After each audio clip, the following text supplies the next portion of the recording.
morning, gentlemen. Good morning, good morning. First, before we even get started, I would like just each of you guys just introduce yourself. Give something really short. Because the question I have is, we're all elders and ministers here up here, and the question I have is, one, just give us your name, tell us a little bit about yourself. Try to keep it short, not too long. And the one question I have as we get started is, how did you know that God was calling you into the ministry? Okay? And I'm just going to pass the mic to you because I got a couple more. I'm just going to pass the mic to each one of you. And you let us know, okay? My name is DeAndre Ivory. Hey, Matt actually, a little bit about myself, honestly, just really quickly. Man, and it all ties into the question, how did I know that God had called me in the ministry? Because I know that God puts everybody in a place for a specific purpose at a specific time. And although we don't understand that purpose or that time or the process, eventually it comes to our fruition, it comes to our sight, and God makes it plain to us. So my journey started in St. Louis, Missouri, and it came here under unwarranted circumstances because I didn't want to be here. But I knew God had called me because once I got here and I was established here, I began to turn away from the teachings that my mom had raised me in the church and the things that I knew about God. And so my relationship with God began to falter here. And I understand, and I grew to understand that my call to ministry was because there was not a ministry so much for me ministering to the people as much as it was for me ministering or allowing God to minister to myself to enhance and to strengthen my relationship with Him. So I was called to ministry at a young age. I was birthed into it. But what I did was I began to run from my calling. But it led me here to a place I didn't want to be. And so I'm here. And man, I couldn't be more grateful because this is my home. And I love you all. And I love answering my call. Amen. Amen. What he said. Truthfully, my name's Eric Smith from Louisville, Kentucky, and I think there is a foundation of truth in what DeAndre was just saying.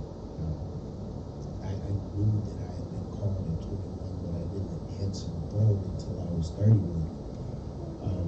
God had put me in a position where I could no longer say no, where I could no longer run from it.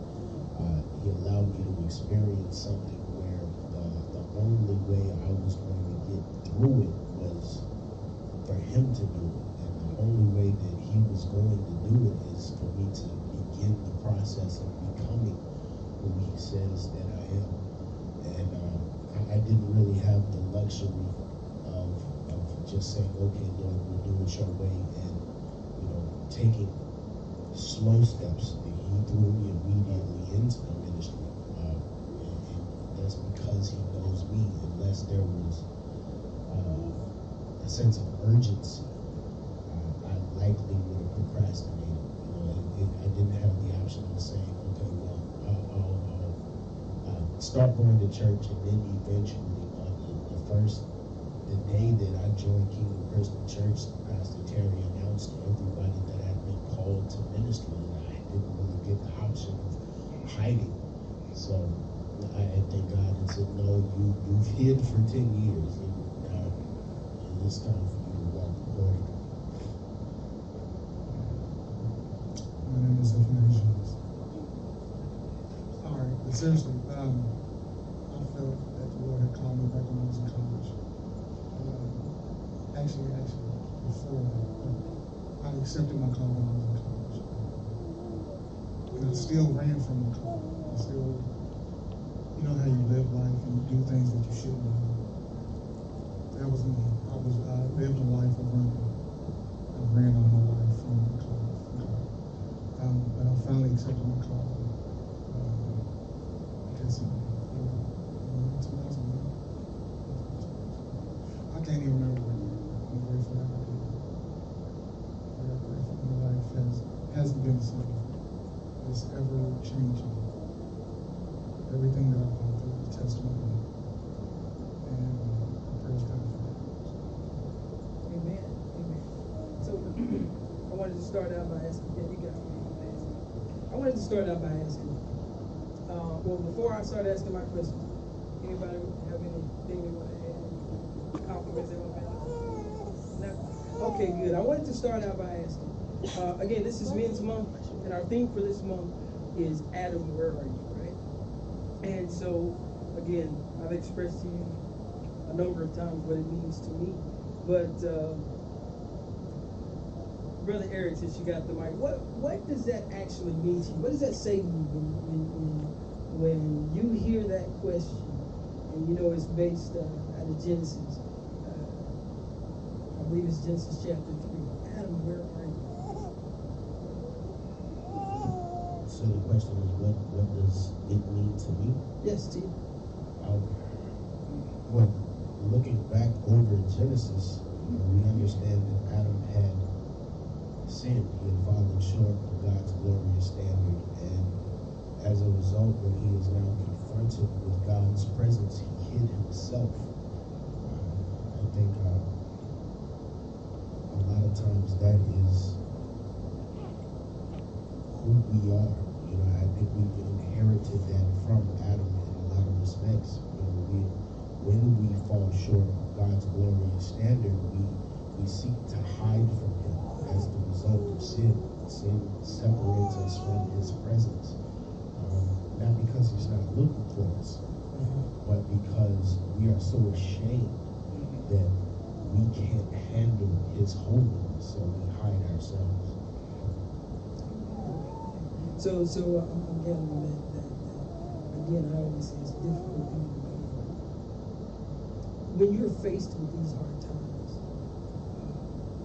Brother DeAndre, when you're faced with these tough times of trying to identify where you are, what God wants you, how do you handle it? Do you have a process that maybe you go through that in your, how does God speak to you in those instances, and how do you carry that out? Well, I think, especially now, or as of late, you know, it's funny that, you know, you asked a question about our calling.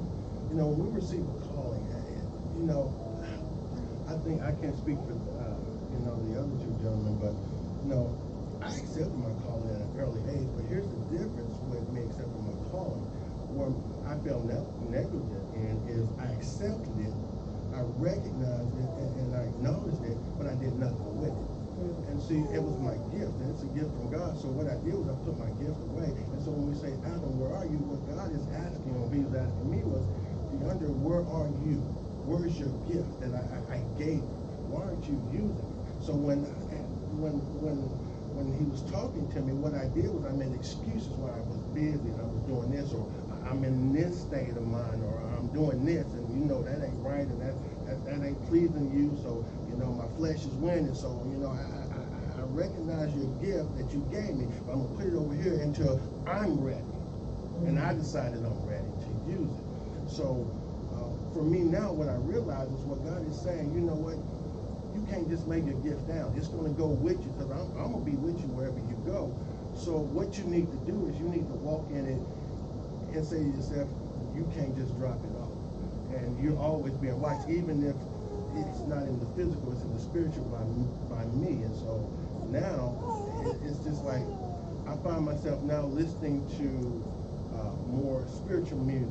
In the morning, I got to hear something that's uplifting. No longer is it the R&B classics, or the Silk, the Keith Sweat. Now I'm listening to really uplifting music that's for my spirit. Now when I go to work, I might be listening to Funky Cole Medina, but you know what? I've already fed my spirit, and I've gotten up to. He has his hands on me. Yeah. Excellent. But you brought up an interesting point here. As men, we're not perfect. And I think that today it's hard for us to admit that.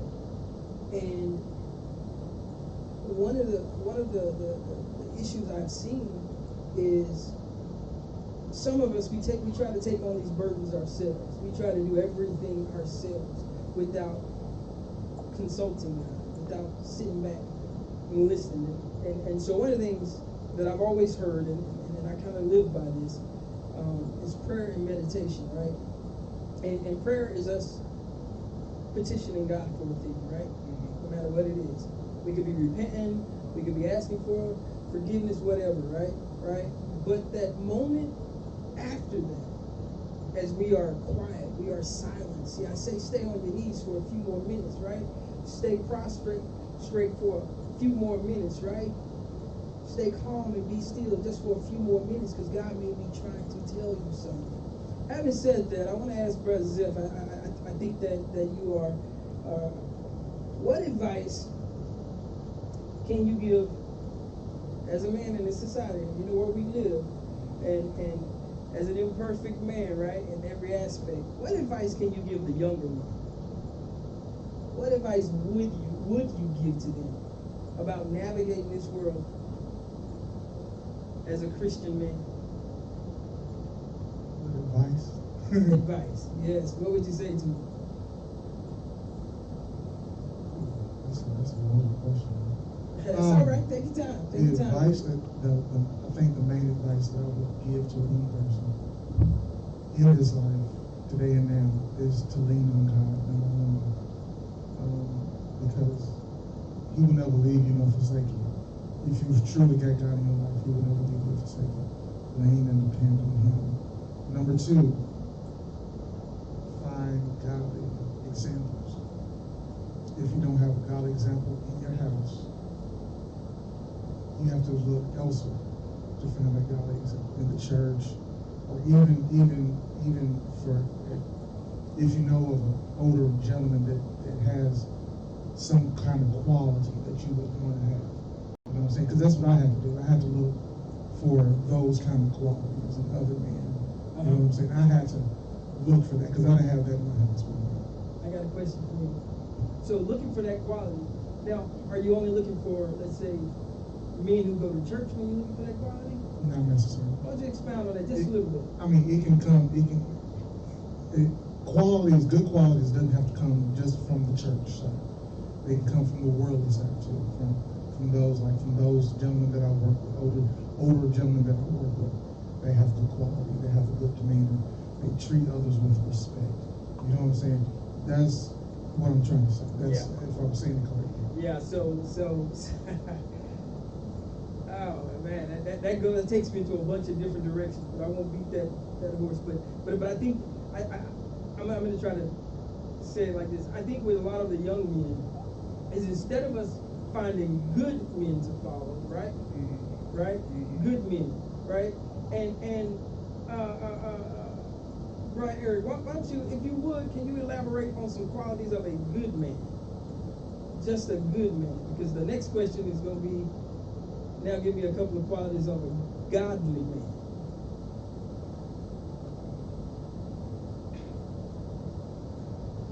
Yes, that's a loaded question.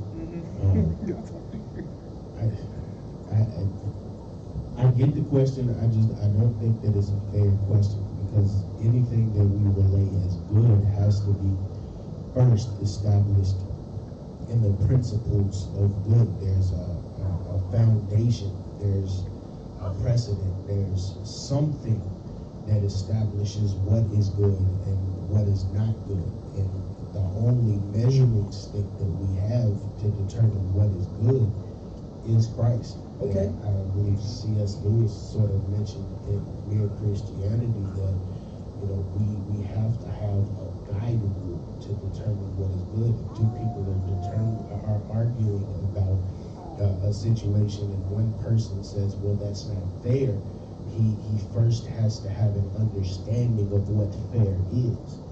And the only place that we get good is from God. So in order to be good, it has to be godly. That's my opinion. And Okay. so it would be a Psalm 1 man. It would be emulating Jesus in all aspects. It would be trying to get closer to God through Christ and become more like Christ. That's the God. That's the measurement. That's the sign. That's the foundation that we build on. So any description of good that I would have concerning a man or his attributes would first be found in Jesus. Okay, so you're saying that it's impossible to be a good man without believing in Jesus. Yes, you can have good qualities, but to be a good man, then who do we measure goodness by? Right, that's why I asked the characteristics of a good man. See, because everything you said is right, and I believe that I can be a man. Let's say I don't believe in God, but I can have some good qualities about me, meaning I can respect all my neighbors, I can treat you with kindness, I can always greet you with a kind word, I can give charity, I can do for you, but I don't have God. And see, once you add that element of God, you see, that's the difference between being, in my opinion, a good man and a great man, right? God takes us and just makes us, because when we model ourselves after Him, you know, if you can say all day, all the great works that you do, faith without works is dead, right? So we can have all the faith in the world, but if we're not doing something with what God gave us, then it's all for naught. But back to what Minister Eric just said, is I believe, you know, and that's strange because that's a struggle with men in our society. Some men say, well, I'm nothing anyway. And they've been told that, and they don't even believe that they can turn to God. You see, I want every man to understand that as men, we recognize how tough this world is. We recognize that we are not perfect. We recognize this, and it's very hard. Our young men coming up today, I'm a product of, I was born in 1970, and my teenage years were spent in the 1980s. And I mean, that's when the crack cocaine epidemic was on fire, and they didn't even introduce any ridiculous bills until 1994. But trust me, the crack epidemic, I know in Dallas, Texas, was off the chain in 1985, 1986, and people were dying. And I had some men who were not godly men who would pass me, or I would pass on the street corner, and they would always say, keep your chin up, keep your nose clean. If I was getting into a fight, because I hated being bullied, they would tell me, little man, no. So I think no matter where we are as men and what stage of life, if we listen to the good that other men are trying to teach us, even if they're not in the church, they may not even be Christian, but some of the things they point us to are correct. And everything good, just like Minister Eric said, points us to Christ, points us to God. And that's one thing we have to know. Now, another question that I have or thought is now that you guys have answered your call to Christ, you've answered your call, and we still have to live this life. We're still men, right? We're still human beings, right? We still have the temptations. How do we deal, or how do you deal, and either one of you, whichever one you would like to answer, how do you deal with the temptations that life presents you with? If God is giving you your walking orders, how do you deal with the temptations of life? I cry a lot. No, seriously. Ain't nothing wrong with crying. You know, for me, and it's quite simple. It's not rocket science. And I'll use my beautiful fiance for an example. When we started dating, there were some things I was doing constantly and consistently. And I remember, I was picking up, I was driving, picking her, taking her to work, whatever, picking up from work, taking her home. And I remember one day I went to pick her up, and I was upset. I was like, man, because it set me back. I had to get up a little earlier than I wanted to. And she wasn't even trying to hear it. And I looked at her and I said, you know what? That's your problem. You're spoiled. And I remember her words. She was just like, I sure am, and you spoiled me. And that hit me hard because basically what that was saying was, you did it, and the things that you did to get me, you need to keep on doing to keep me. And I didn't say nothing.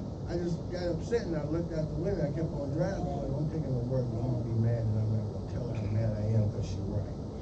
And you know what? That goes a lot. That goes along a lot with where I am today. And I think as a man of God, when I accepted my calling, I mean,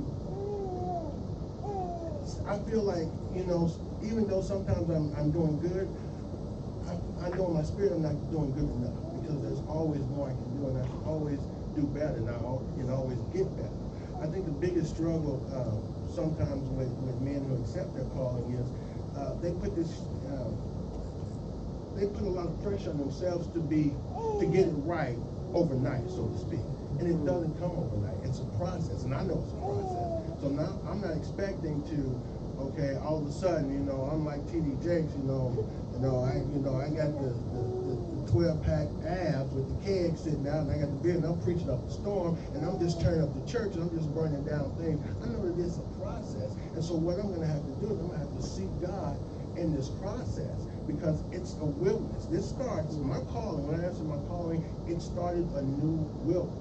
Now, God is not concerned with my wilderness, because he already controls my wilderness. What I have to understand is God's concerned of how I'm going to act in my wilderness. So that's what I'm seeking God for, is direction in my wilderness. And what is going to please him. What is he looking for? What is he trying to draw out of me in my wilderness? So that's basically what I would say. Okay. I have another question. I just got another question. It's a very direct one here, because this one right here, again, it's one that touches me, because I've seen this and I see it every day. What influence can you give a young man that wasn't raised with his father in the home?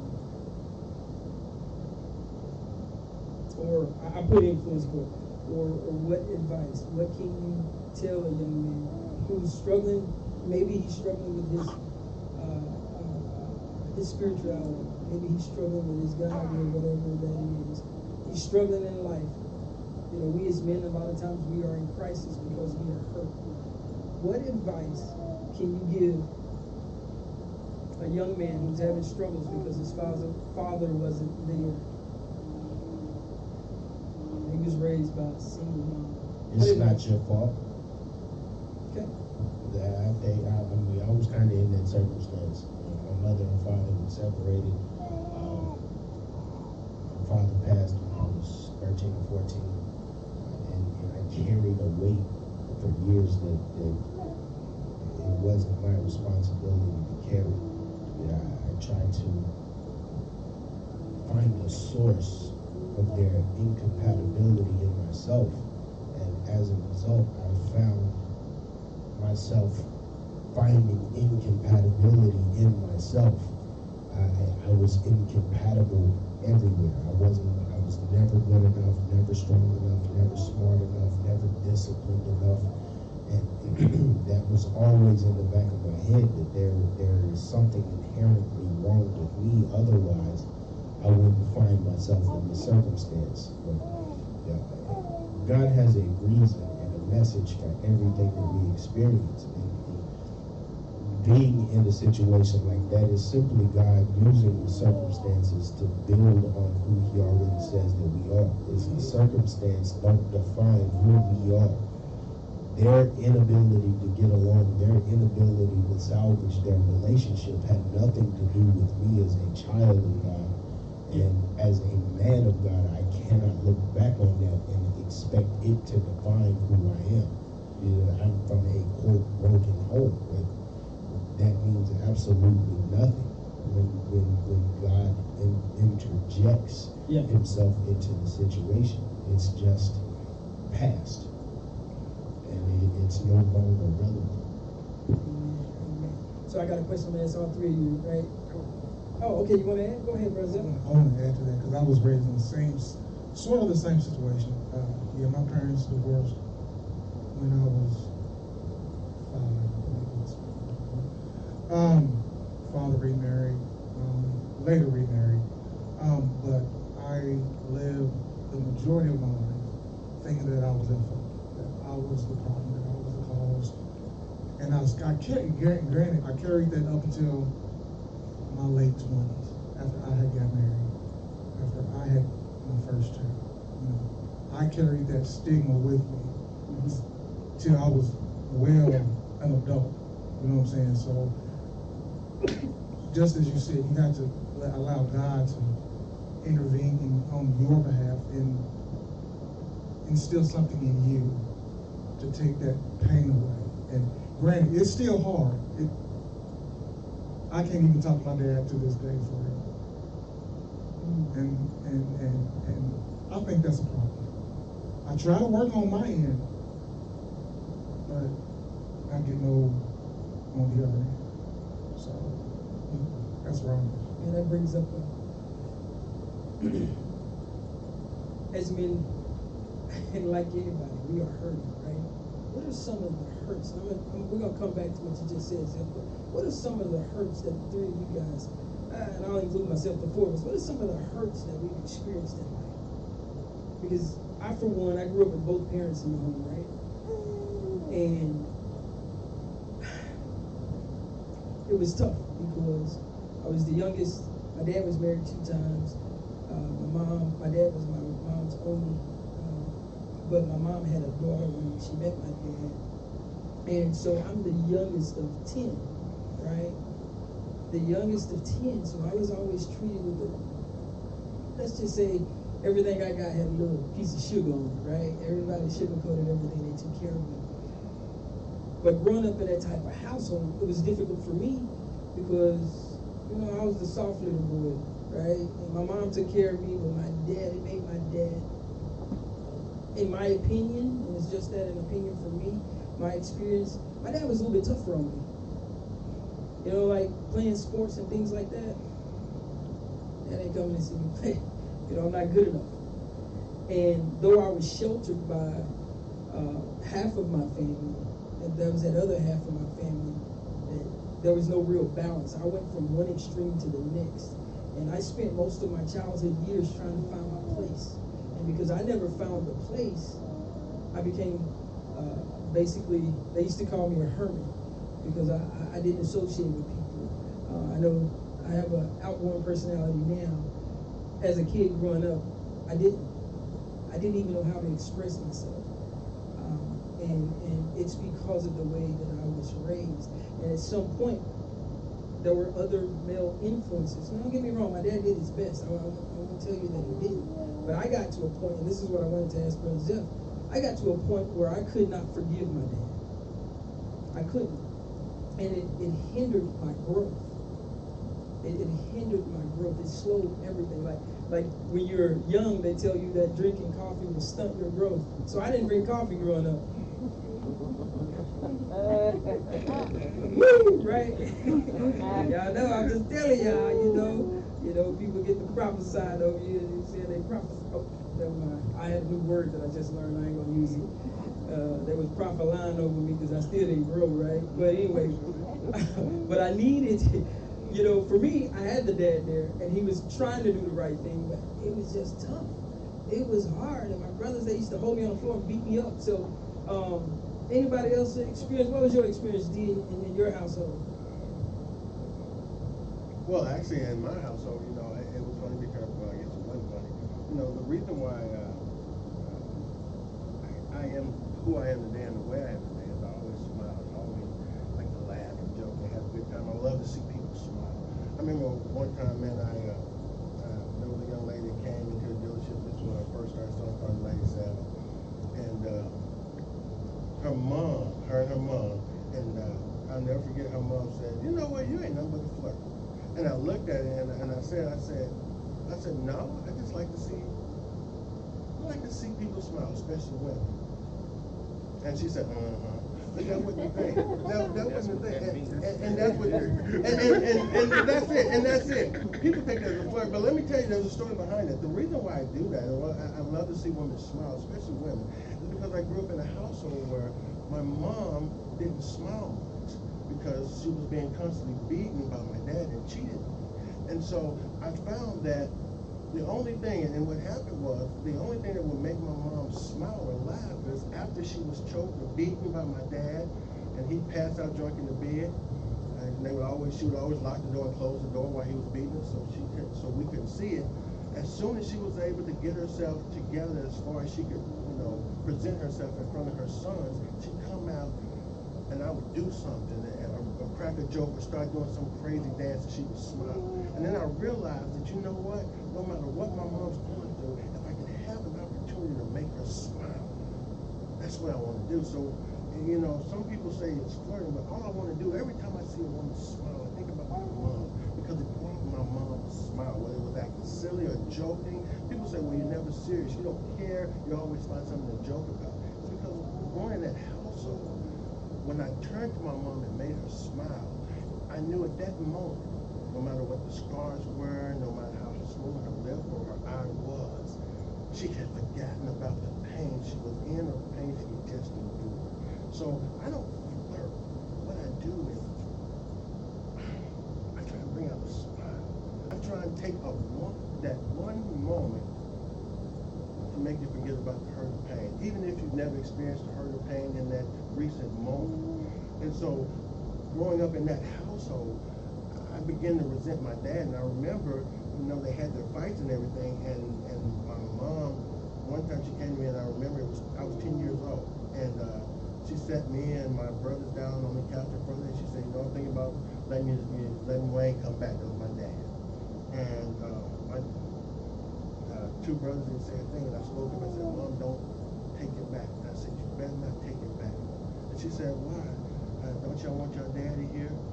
I said, if you take daddy back, Mom, you're going to make me end up hating my dad. And I don't want to hate my dad. Don't take it back. I don't want him in this house because of what he does to you. And my mom ended up divorcing my dad. And you know what? Me and my relationship with my dad was strong. And I was able to continue to put a smile on my mom's face. So growing up, I witnessed how my dad treated my mom, and it hurt me, but I realized that, you know what? These two together, it ain't good. And what it's doing is it's making me hate my dad more and more, and I didn't want to hate my dad, and so I just knew that, hey, yeah, let that Negro stay out here, because they don't mess around and make me hurt him. And I'm getting big, I need these Captain Crunch cereal, Mama. And she smiled. So hold on to the mic for a second. So now, how has that shaped you now? How, as far as how you've raised your sons, and as far as how you treat your fiance now, how has that shaped you? Well, I tell you what, with my fiance, I love it there. But you know, I don't argue. Because you know what? People always say, well, it's healthy to have an argument. Well, no, I beg to differ. I beg to differ.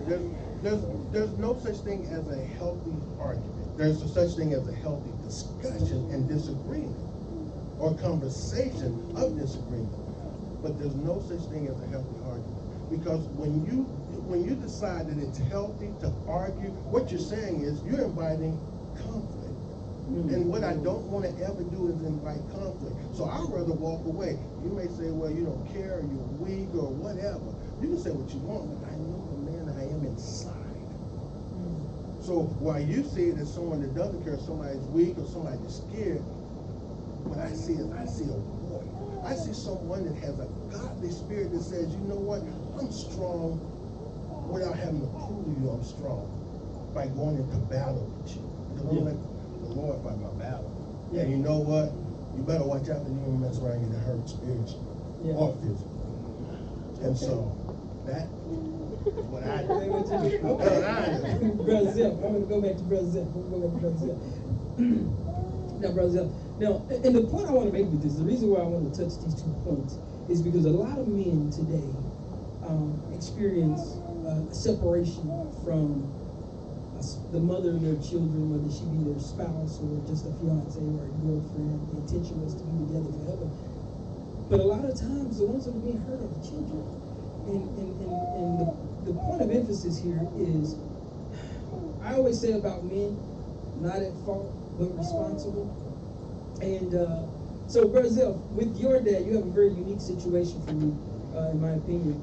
How you said that you've tried to reconcile, you've tried to, and he is not receptive to anything. How does that make you feel, and how do you deal with that? And how does God play a part in your dealing with this?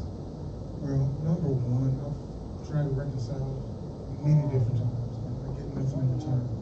So finally, it's almost like that scripture where I believe it was Paul, where God told him to shake the dust off your feet Yeah, yeah. and move on. So I've had to do that very recently. I've had to do that. Even with my dad, still love him because he's dad. You know what I'm saying? But I can't tolerate what he's done, not only to me, but my sons. You know what I'm saying? Just not wanting to be there.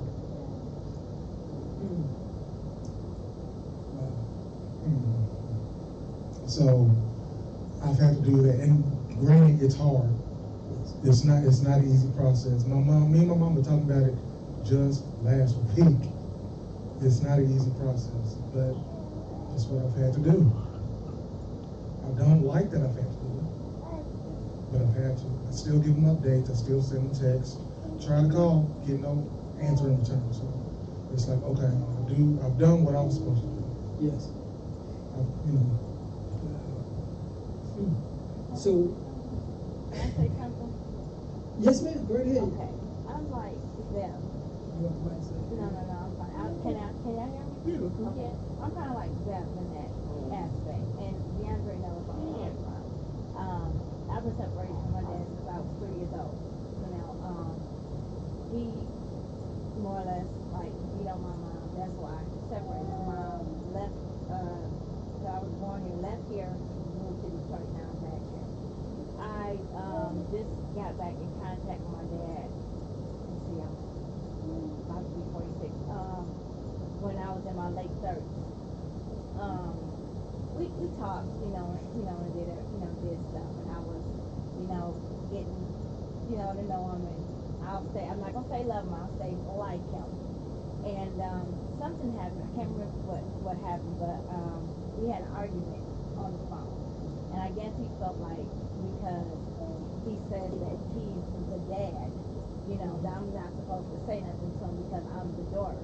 But I had to explain to him too as well that I'm grown, and basically what you are is just a dad. You're not a father, And I just told him, I said, giving you even the name dad, I'm being gracious of giving you that name dad.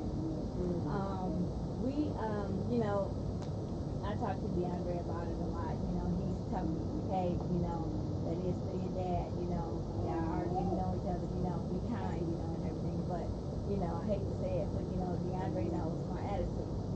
I'm gonna argue, and that's for real. We gonna argue.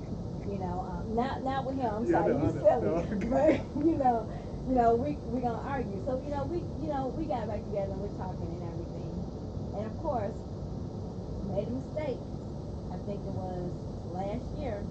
Go over to his friend's house, and for Derby, and everything. He invites me over to his friend's house. And of course, people over there, what they doing? Drinking. And I hate to say it, liquor, and for real, black folks don't mix. He is in the house. I can't even remember what the conflict even got over, but him and I got into it real bad again.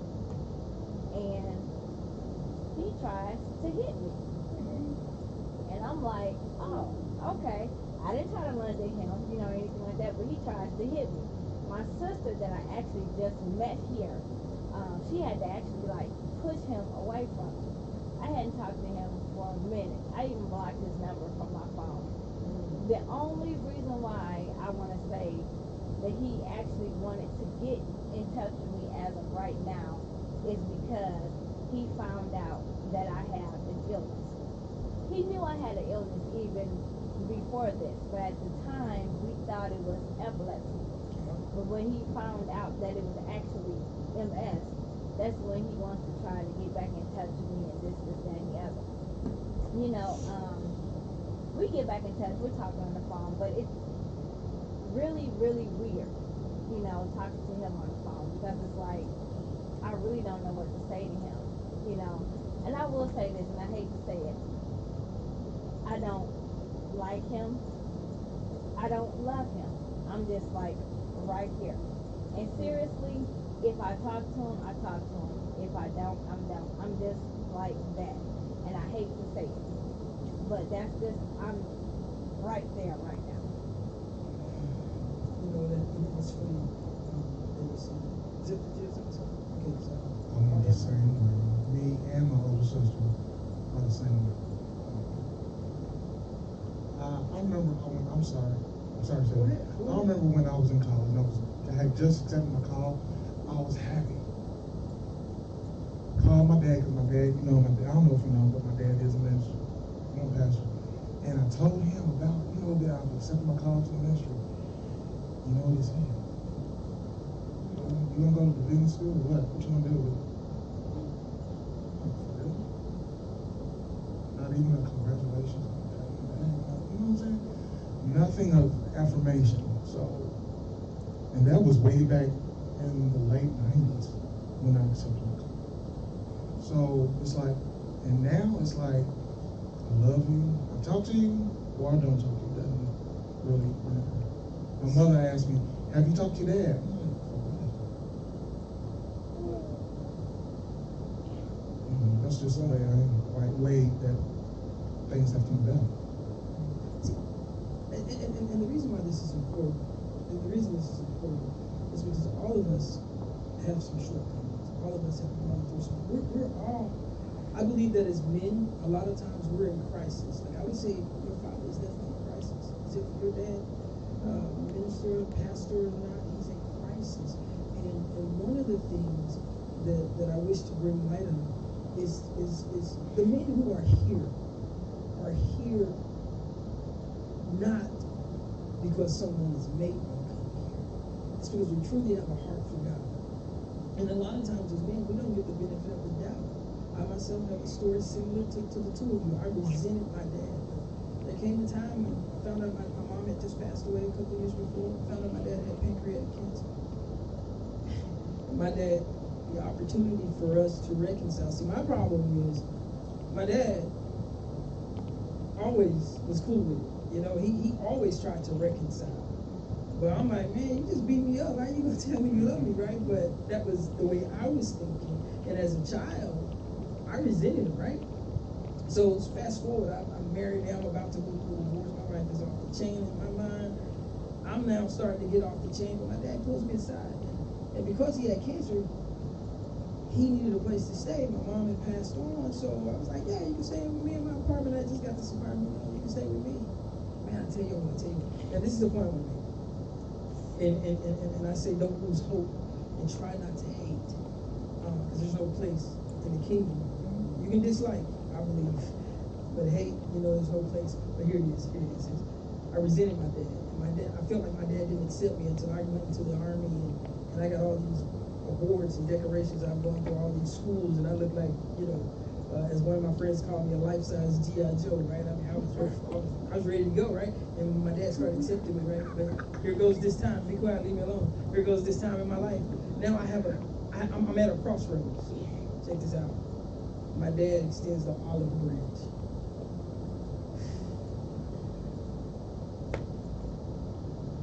And I got to know my dad for 6 months of my life. I learned more about my dad in 6 months of my life that I had learned the prior 27 years. That's how close we got. And that's why it's important for us as men. One of the things, again, you heard me say it earlier, you may not be at fault, but we're responsible. And what are we responsible for? Because God, what's the Great Commission? Fellas, what's the Great Commission? I heard, go ahead and say it in the mic.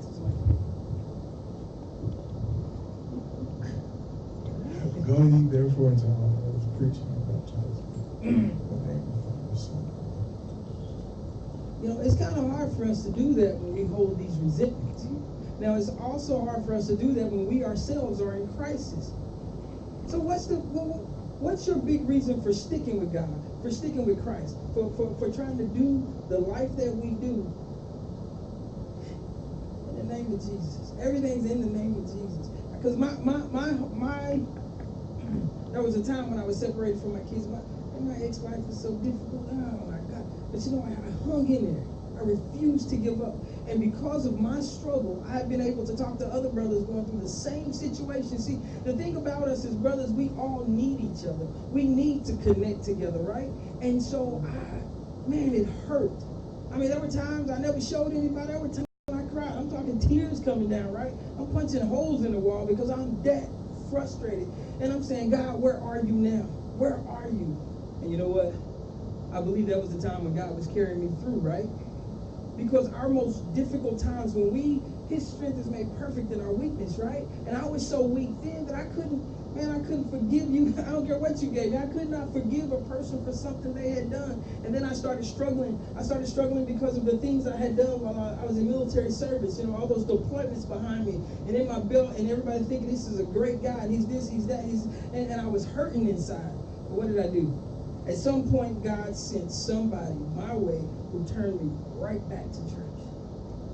When times have been at the toughest for me, God has sent somebody to point me right in the direction of the nearest church. Somebody spoke a word over me, right?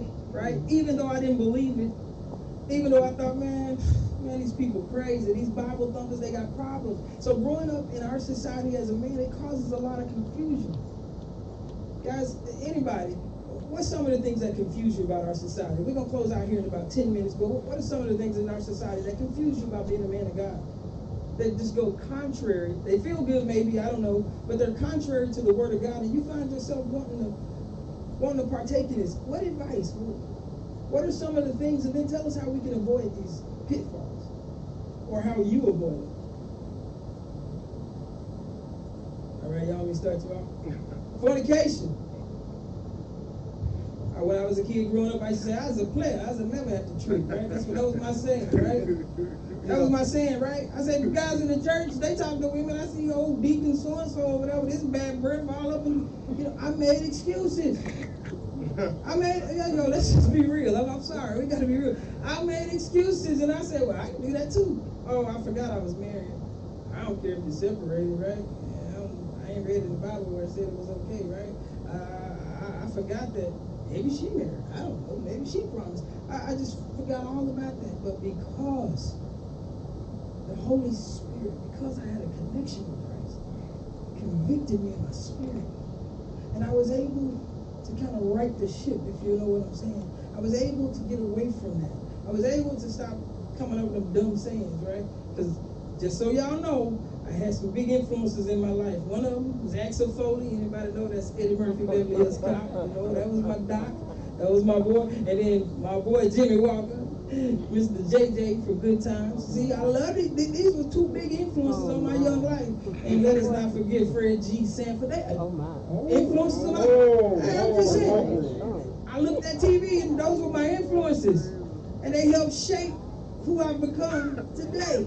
And then my other big influence was Rambo, right? Everybody got to help. I used to have a cartoon comic strip in high school. It's called Black Bro. It was the black version of Rambo. He used to go through the ghetto, kicking out doors. Yeah. So anyway, fellas, before we get ready to close out, because I really want to know, for some of the young men out here, we are struggling, right? The younger men are struggling. And church sometimes can feel boring, it can feel unengaging, and it can feel like all these things. So just tell everybody how you actually deal with that. What kind of advice would you put out? Because we know men are suffering, we are hurting, that's why we need each other. But I think for me, it's just that, honestly, I can't speak for anybody else, but to be quite honest, man, I realized, man, for a long time that I've been a mess. I'm still a mess. And I'm broke up. I'm a beautiful puzzle, but I've misused and I misplaced so many pieces. I got them disconjointed and strewed all over the place, and I am a mess. And it's funny because I laugh, and sometimes I'm in a good mood because I'm just happy I realize I'm a mess. yeah. So I can be corrected by God, and I can be used by God. Man, the advice I would give anybody, and take it how you want to, just realize that, man, you yourself are a mess. But what God has ordained in you, what God has created in you is so beautiful. You yourself are a mess because when you try and get within yourself to do things your own way, and when you're seeking answers to questions and you seek an answer from anybody from God, but God, you just a mess. And I've been a mess for so long, man. I've been so tore up. And I've been a fornicator. I mean, I cheated in my marriage, and even though I tried to, I justified it by saying, well, we weren't in love anyway. We just got married because she was pregnant. It still wasn't right, and I realized I was a mess. For years, even though we were separated, we weren't legally divorced, I would say, well, I'm in a situation. And you know what? I was in a situation. My situation was I'm a mess. Yeah. I'm a mess, and I realized that. You know, when I look at my fiance, you know what? I see her as so imperfect, and she's a mess just like me, and that's why I'm drawn to her, because we are messes. We are messes. We are messes. Yes, she is. Where's she going? Yes. But she knows. But here's the thing. She knows that I love her. She knows not only do I love her, but I love her family. And I love her kids. And she, matter of fact, a lot of times she'll be like, you know what? Why don't you ever let me do anything? I'll be like, babe, here, you know, hey, what you want to eat? I'll cook it. No, I'll cook it. Well, you know what? What you got to earn? I'll earn it. No, you always do. You don't let me do nothing. Girl, we messes. But we're blessed messes to be together. And I see the value in you. I always see the value. And she knows I see the value in her. And I would just tell anybody, man, my advice would be just to understand you're a mess. Because there's so many people walking around here thinking they got it all together. Or even worse, there's so many people out here know they ain't got it all together, but want people to think they got it all together. Man, I'm a mess. But I'm blessed. Because I know who's in control and who's got me. And I've been a mess for so long. But I've been kept for so long. Yeah. And I've been in the wilderness for so long. And God has always had something great for me. And the only thing that has stopped me from getting to it is not because he's been trying to keep it from me, it's because I'm a mess. I'm a mess. And I say, God, take this mess and mold it into what you have, because it's a beautiful picture. It's a beautiful puzzle, and there's not a piece missing. There's not a crumpled piece, there's not a faded piece. But I need you to take this mess and put it together, because I can't put it together. All I do is kick the pieces around, and I try to force pieces that don't go together, and I make a mess of this mess. Yeah. I'm just tired of messing up. Amen. Anybody else want to say? See how I moved that? I want to thank y'all, brothers. Everybody give them a little round just for sharing with us this morning. The object is not to preach a sermon about this. It's to kind of open up your eyes to see what a struggle is. And a lot of times as men, we don't get the benefit of the doubt. We're supposed to have it together. You know, people look at me and say, you're 48, but you're supposed to have it together. It's okay if a woman don't have it together, right? But as men, we're looked at, and it just feels like that. I'm not even saying that's true, but I'm saying we're supposed to have it together, and that pressure from everyday life, it sometimes can get to us. And sometimes we just simply need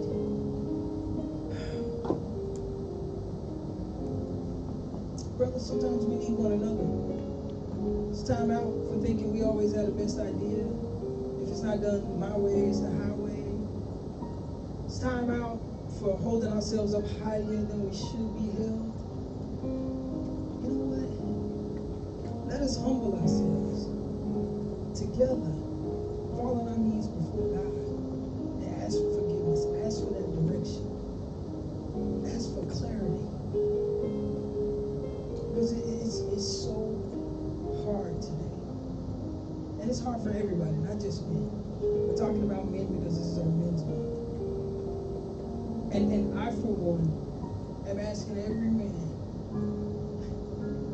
when you hear, Adam, where are you? I think we all, at that point, just need to start praying. It could be in the spirit, it could be however you want to do it. We need to start answering the call to God. In the name of our men's ministry is watchmen. I tell y'all what, for the last few months, there's been a whole bunch of watchmen on the wall. And the duty is not just to watch out for the enemy. It's to watch out for the stray sheep as well. It's to watch out for each other as well. You grow weary, you grow tired, you grow frustrated, you grow sad. You know, we need to be there for each other. Because I'm going to tell you, we can want everything in the world, but if we're not in this together, a house divided, it won't stand. That ain't me. That's coming straight out of the Bible there. House divided against itself. So as we prepare to leave, I'd like to ask our ministers to come up front. Minister Eric and